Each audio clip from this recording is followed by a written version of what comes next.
C'est ce que nous appelons le plus de l'actualité ici à Télématin avec Frédéric Vion. Depuis quand en France y a-t-il des premiers ministres?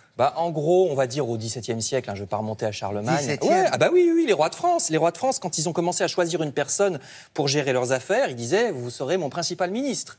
Principal ministre, premier ministre. Ça commence au XVIIe siècle. Regardez avec un monsieur que vous allez reconnaître, Armand Duplessis, cardinal de Richelieu, principal ministre de Louis XIII. Pendant presque 20 ans, jusqu'à sa mort, à cette époque, il ne rend compte qu'au roi, puisque le roi, Louis XIII, a un pouvoir absolu, donc il délègue ce pouvoir tout aussi absolu à son premier ministre, son principal ministre, Richelieu. Et ça va être exactement pareil avec le suivant, principal ministre de Louis XIV, cette fois-ci, c'est Mazarin. Vous voyez, le cardinal aussi de Mazarin, qui est italien d'ailleurs au passage, il n'y a pas besoin d'être français à l'époque, c'est vraiment le roi qui choisit absolument qui il veut comme principal ministre. Il n'y a guère que vraiment juste avant. Surtout quand on peut avoir une Marie de Médicis comme quelque chose comme ça, comme marraine, Alors, ça aide. Regardez, ça c'est Louis XVI, parce que quand la Révolution approche, Louis XVI sent qu'il faut quand même qu'il choisisse quelqu'un qui est M. Necker ici, qui plaît au peuple.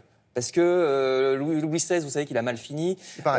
Donc au début, le peuple commence à être un peu remuant. Donc il prend Necker alors qu'il n'en voulait pas, mais parce que Necker plaît au peuple, parce qu'il a une réputation d'honnêteté.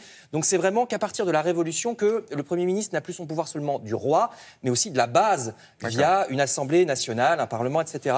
Les rois d'après la Révolution, comme Louis-Philippe par exemple, vont commencer à devoir un peu prendre les conseils des Français. Ça va être de plus en plus vrai à partir de la République. La République s'établit à partir du 4 septembre 1870 de manière définitive en France. C'est pour ça, si vous habitez rue du 4 septembre, que votre rue s'appelle comme ça. Regardez, la Troisième République.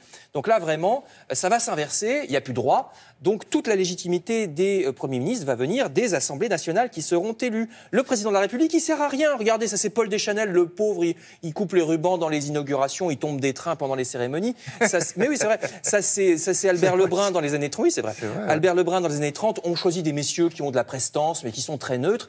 Le chef, c'est le Premier ministre à l'époque. Le président sert vraiment à rien. Premier ministre, alors on dit président du Conseil, mais c'est ça, c'est Premier ministre. Ça, c'est Jules Ferry. Il ressemble un peu à Édouard Balladur. Jules Ferry. Vous avez raison. Clémenceau, Premier ministre pendant la guerre de 14. Ou alors Poincaré, qui va être Premier ministre, on va voir juste après. Non, ce qui est intéressant dans les quiz, c'est quel était le président de Poincaré. Quel était le président Poincaré, il était président. Il était président, lui. Puis il a été Premier ministre après. Donc c'est vous dire que vraiment l'important, c'est Premier ministre. Il a d'abord été président, puis après, une fois qu'il a été fini, il s'est dit, bon, je vais faire un peu quelque chose d'intéressant dans ma vie. Il est devenu Premier ministre. On disait président du Conseil à l'époque, mais c'est vraiment Premier ministre. C'est pareil. Alors l'ennui, c'est que quand vous dépendez que de l'Assemblée comme Premier ministre, c'est que l'Assemblée, parfois, elle est un peu remuante, elle peut vous mettre dehors. Dans les années 50, tous les 6 mois, regardez, comme ils dépendaient uniquement de l'Assemblée nationale, les premiers ministres des années 50 se font mettre dehors tous les 6 mois en moyenne. Vous allez voir monsieur Joseph Laniel, lui, il a fait 2 fois Premier ministre, enfin président du Conseil, 2 fois 6 mois, pas plus.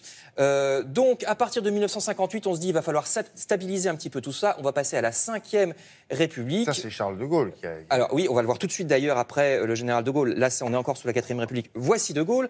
En 58, lui, il va changer tout ça. Il dit, moi, je veux un gouvernement plus stable. Donc, il y aura un président de la République qui sera fort et qui va du coup protéger un peu son Premier ministre. C'est-à-dire qu'on vient un peu à la façon dont ça fonctionnait sous les rois. Le Premier ministre ne dépend plus seulement de l'Assemblée qui est en dessous de lui, mais aussi un peu du président de la République qui est au-dessus de lui et qui le protège. Par exemple, De Gaulle peut dissoudre l'Assemblée nationale. Il l'a fait pour protéger son Premier ministre qui était Georges Pompidou à l'époque. Et donc, il sert aussi de fusible. Oui, c'est dans les deux sens. Il le protège et de temps en temps... Le Premier ministre est le fusible du président, mais le président peut protéger son Premier ministre. Donc là, le président et le Premier ministre, on les connaît, Emmanuel Macron et Édouard Philippe, mais il manque le 3e du trio, l'Assemblée nationale, pour savoir comment ça va fonctionner. On les lit donc, cette Assemblée nationale, dimanche prochain, et le suivant. N'oubliez pas d'y aller. Merci beaucoup.